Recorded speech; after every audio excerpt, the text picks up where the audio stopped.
Assalamualaikum warahmatullahi wabarakatuh. Hari ini kita akan masuk ke materi mengenai serangan terhadap kriptografi. Pendahuluan. Jadi keseluruhan poin dari kriptografi adalah menjaga kerahasiaan plain text atau kunci dari penyadap atau eavesdropper atau kriptoanalisis. Kriptoanalis ini berusaha memecahkan ciphertext dengan suatu serangan terhadap sistem kriptografi. Serangan atau attack, jadi ini setiap usaha atau attempt atau percobaan yang dilakukan oleh kriptoanalis untuk menemukan kunci atau menemukan plain text dari ciphertextnya. Asumsi kriptoanalis mengetahui algoritma kriptografi yang digunakan. Ada prinsip Kirchhoff. Jadi semua algoritma kriptografi harus publik, hanya kunci yang rahasia. Jadi satu-satunya keamanan terletak pada kunci. Jadi jenis serangan berdasarkan keterlibatan penyerang dalam komunikasi. Ini yang pertama, serangan pasif atau passive attack. Jadi penyerang tidak terlibat dalam komunikasi antara pengirim dan penerima. Penyerang hanya melakukan penyadapan untuk memperoleh data atau informasi sebanyak-banyaknya. Ini gambaran dari serangan pasif. Jadi ada dua orang yang berkomunikasi Bob dengan Alice. Yang penyerang itu si F. Jadi dia mendengarkan informasi yang disampaikan antara Bob dengan Alice. Dan juga ada toolsnya. Ini tools untuk penyadapan. Ini menggunakan Wireshark. Ini untuk tools yang untuk memantau data yang berjalan di jaringan. Terus masuk metode penyadapan. Metode penyadapan itu ada wiretapping, electromagnetic eavesdropping, sama acoustic eavesdropping. Wiretapping, penyadapan wiretapping ini adalah suatu penyadapan dengan mendengarkan, merekam, mengubah, menghambat atau mencatat transmisi transaksi elektronik yang tidak bersifat publik. Ini baik menggunakan jaringan kabel komunikasi maupun nirkabel. Nah, ini ada gambarnya gitu ya. Jadi kalau yang sebelah kiri ini ya kita buka telepon gitu ya. Teleponnya dibuka, jadi kita bisa melihat teknologi di dalamnya itu sangat sederhana. Kesederhanaan desain membuat sistem telepon rentan terhadap penyadapan. Juga sebelah kanan gambar kabel jaringan. Ini kabel telepon sebenarnya. Jadi di sini dari kabel ini bisa kelihatan kabelnya ada merah dan hijau. Dan di sini juga ada ujung yang bermuatan negatif dan ujung bermuatan positif. Electromagnetic eavesdropping adalah penyadap ini mencatat data yang ditransmisikan melalui saluran wireless, misalnya radio dan microwave. Ini gambar alatnya. Acoustic eavesdropping ini menangkap gelombang suara yang dihasilkan oleh suara manusia. Yang kedua, serangan aktif atau active attack. Jadi penyerang ini mengintervensi komunikasi dan ikut mempengaruhi sistem untuk keuntungan dirinya. Jadi si penyerang mengubah aliran pesan seperti menghapus bagian ciphertext, mengubah ciphertext, menyisipkan potongan ciphertext palsu, mereplay pesan lama, dan mengubah informasi yang tersimpan. Serangannya itu masuk ke man in the middle attack. Ini serangan aktif yang berbahaya. Jadi man in the middle attack ini di orang menguping gitu ya, di tengah-tengah sini. Data dikirim dari komputer A, set A ke set B,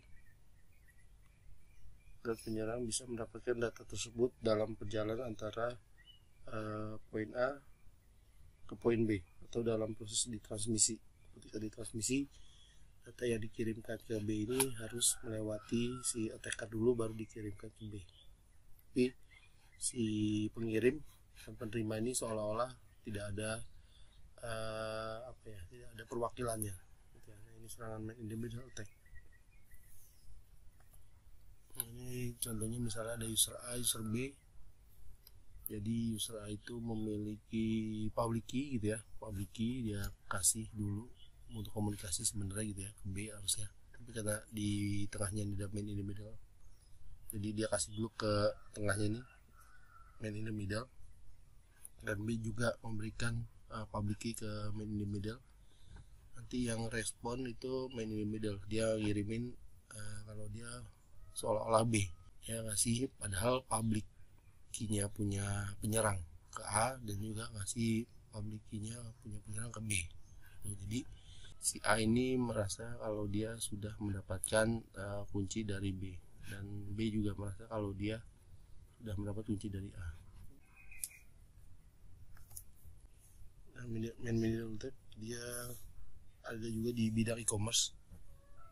Jadi ada user, ada bank ya, jadi kita menggunakan internet banking gitu ya, jadi tanpa sadar kita melewati si attacker ya. Makanya bahaya sekali kalau misalnya kita akses internet banking melalui internetan gratisan gitu misalnya di mana, karena kita nggak tahu ternyata kita sudah melewati attacker dulu baru ke website yang asli. Ini jenis serangan ini berdasarkan teknik yang digunakan untuk menemukan kunci.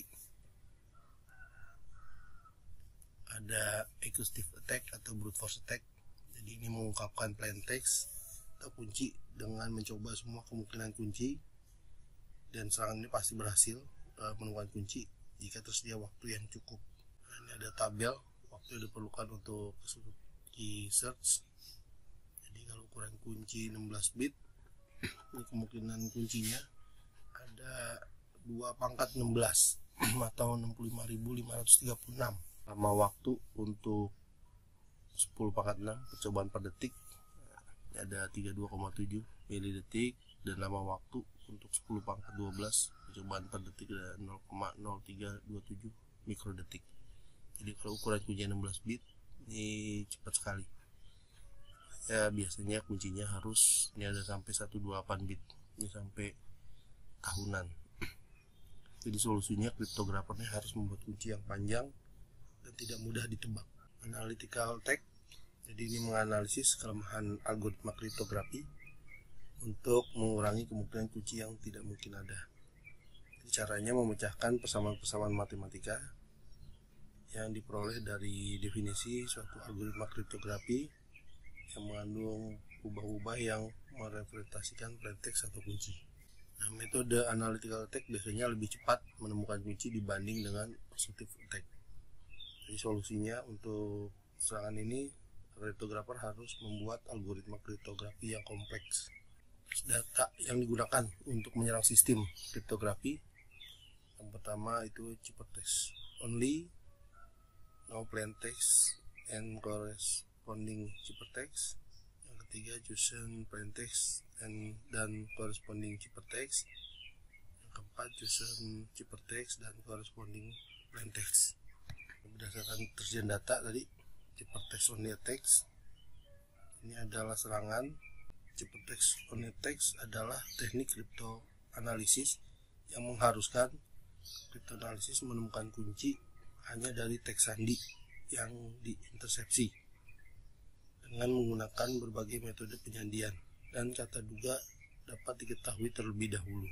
Non-plain text adalah model penyerangan untuk kriptoanalisis di mana si penyerang mempunyai sampel baik untuk plain text dan versi yang dienkripsi atau ciphertextnya, dan juga si penyerang mempunyai kebebasan untuk membuka informasi rahasia lebih jauh, khususnya kunci rahasianya. Ini contohnya gitu ya.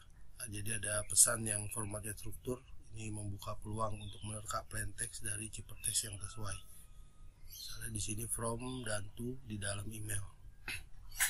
JSON plain text adalah salah satu cara code breaking atau cryptanalysis dengan cara membandingkan dan menganalisa contoh plain text dan ciphertextnya.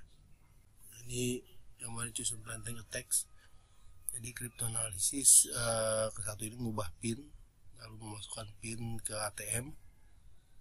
Terus mesin ATM ini akan mengenkripsi pin dengan kunci yang ada di mesin ini.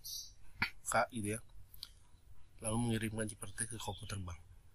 Ya, ini udah ada ciphertext, chippernya, kuncinya sama pin. Terus cryptanalysis kedua ini nyadap ciphertext dan mempelajari untuk mereduksi kuncinya. Itu mau lihat kunci yang digunakan apa. Adaptive Fusion Plain Text ini adalah serangan dengan menggunakan kata duga yang dipilih dari teks terang atau plain text yang kemungkinan didapat dari rangkaian teks sandi pada proses sebelumnya. Fusion Ciphertext Text ini adalah model penyerangan untuk cryptanalysis, di mana cryptanalysis memilih ciphertext dan menyebabkan didekripsi dengan menggunakan kunci yang belum pernah diketahui. Selanjutnya, Fusion Key Attack ini adalah model penyerangan untuk cryptanalysis, di mana cryptanalysis pada tipe penyerangan ini memiliki pengetahuan tentang antara hubungan antara kunci-kunci yang berbeda. Rubber-hose cryptanalysis ini adalah serangan yang paling ekstrim, paling efektif, di mana penyerang ini mengancam mengirim surat gelap atau melakukan penyiksaan sampai orang yang memegang kunci memberi kunci untuk mendeskripsi pesan. Nah, sebuah algoritma kriptografi dikatakan aman jika memenuhi 3 kriteria. Yang pertama, persamaan matematis yang menggambarkan operasi algoritma kriptografi ini sangat kompleks sehingga algoritma tidak mungkin dipecahkan secara analitik. Yang kedua, biaya untuk memecahkan ciphertext melampaui nilai informasi yang terkandung dalam ciphertext tersebut. Ketiga, waktu yang diperlukan untuk memecahkan ciphertext ini melampaui lamanya waktu informasi tersebut. Terima kasih.